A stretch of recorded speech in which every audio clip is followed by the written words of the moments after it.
Vishakha Jamunapar railway station की ओर लगभग आधी रात के समय पटरियों पर भाग रही थी।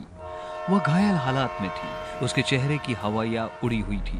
वह किसी भी तरह जल्द से जल्द खुद को एक सुरक्षित जगह पर ले जाकर चैन की सांस लेना चाहती थी। उसे रेलवे स्टेशन पर पुलिस कर्मचारी दिखाई देता है। पुलिस कर्मचारी का नाम विशाल था। विशाखा उसके पास आकर रुकती है। विशाल उसकी हालत को देखकर घबरा जाता है और उसे कुर्सी पर बैठने के लिए कहता है, लेकिन विशाखा कुछ कह नहीं पाती।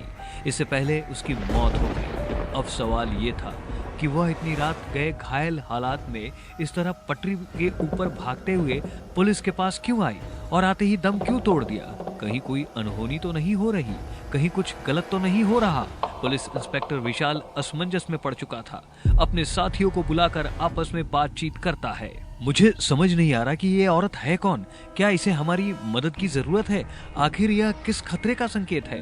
तुम बताओ यार जितेंद्र, क्योंकि इससे पेचीदा मसला मैंने आज तक नहीं देखा। सर, मुझे ऐसा लगता है कि यह अपनी जान बचाने के लिए यहाँ तक भाग कर आई है, लेकिन अफसोस कि कुछ कह नहीं पाई, जिससे यह मालूम चलता है कि इसके पीछे गुंडे या चोर पड़े हुए थे। कहीं यह ट्रेन का कोई पैसेंजर तो नहीं? तुम जल्दी से चेक करो, हाल में ही जाने वाली ट्रेन कौन सी है। जल्दी से एम्बुलेंस बुलाओ और इसकी लाश को पोस्टमार्टम के लिए भेज दो।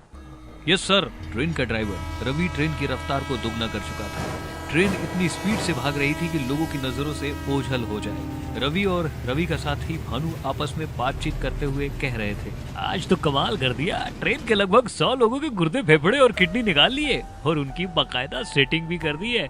बस एक औरत भागते हुए ट्रेन से कूद गई और न जाने कहाँ गायब हो गई। कोई बात नहीं यार, इतना तो चलता रहता है। बाकी जितना माल इकट्ठा हुआ है उन्हें बेचने के लिए कोई 1.5 सियाना सौदागर ढूंढना पड़ेगा, ताकि उन सभी 100 लोगों के गुर्दे, फेफड़े और किडनी का सही दाम मिल सके। बेटा खेल गया तू, मौज कर दी। मुझे तो लगा हम बुरी तरह फंसे, लेकिन तेरा ये ट्रेन पैसेंजर के ऑर्गन स्मगलिंग का आइडिया तो रातों रात अमीर कर देगा। लेकिन उन 100 लोगों की लाशों का क्या करे? अगर किसी को भनक भी हुई तो सीधा जेल में उम्र भर चक्की चलानी पड़ेगी। ऐसा कुछ नहीं होगा, तू टेंशन ना ले। ऐसे ही कुछ दिन रवि और भानु हर रात उसी ट्रैक पर उसी ट्रेन में पैसेंजर्स के गुर्दे, फेफड़े और किडनी निकाल कर स्मगलिंग किया करते थे। ऐसे ही एक दिन भानु संध्या नाम की लड़की की गर्दन पर चाकू रखकर ट्रेन की लास्ट बोगी में लेकर जाता है। चारों तरफ लाशों के ढेर थे, खून से लथपथ डेड बॉडीज इधर उधर पड़ी हुई थी। लेकिन वो औरत माँ काली का प्रचंड रूप भी थी और गुस्से से दहाड़ पड़ी। अरे ओ पापी, तुझे तो नरक में भी जगह नहीं मिलेगी। तूने कितने मासूम लोगों की जान ली है और उनके शरीर के अंगों को चंद रुपयों के लिए बेच दिया।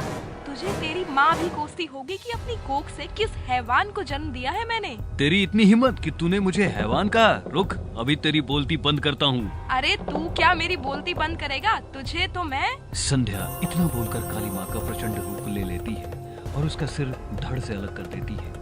वहाँ जितनी भी लाशें इधर उधर पड़ी हुई थी उन्हें अपनी शक्तियों से जिंदा इंसान बना देती है। ट्रेन ड्राइवर रवि को कुछ गलत होने का एहसास हुआ। वह भानु की बोगी में आता है, लेकिन वहाँ भानु मरा पड़ा था और सभी लोग जिंदा और स्वस्थ हालत में थे। संध्या की नजर जैसे ही रवि पर पड़ती है वह बौखला जाता है। वह उसका भी वही हश्र करती है जो हाल उसने भानु का किया था।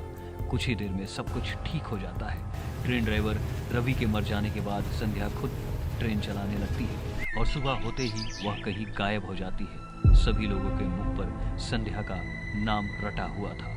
मीडिया वाले संध्या की खबर न्यूज चैनल पर पेश कर रहे थे। यह न्यूज इंस्पेक्टर विशाल और जितेंद्र को भी मालूम चली।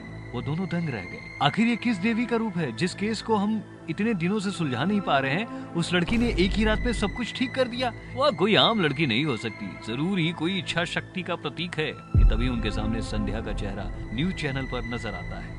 संध्या का चेहरा देखकर जितेंद्र और रवि की आंखें फटी की फटी रह गई। अरे ये तो वही औरत है ना जो उस रात जख्मी हालत में हमारे सामने अपना दम तोड़ चुकी थी। लेकिन ये जिंदा कैसे हो सकती है? यस सर, आपने बिल्कुल सही कहा। आखिर ऐसा कैसे हो सकता है? न्यूज चैनल पर संध्या अपनी पूरी हकीकत नहीं बताती, लेकिन अपनी बड़ी बहन की कहानी सुनाते हुए कहती है, मेरी बड़ी बहन विशाखा भी इन्हीं दरिंदों की चपेट में आ गई थी। मेरी बहन मेरे सपनों में आया करती थी और मुझे बार बार यही बताती थी कि 2 दरिंदों को खत्म कर दो, नहीं तो वो दोनों मिलकर इसी तरह ट्रेन में पैसेंजर के गुर्दे, फेफड़े, किडनी निकाल कर बेचा करेंगे और इसी तरह मासूम लोगों की जान जाती रहेगी।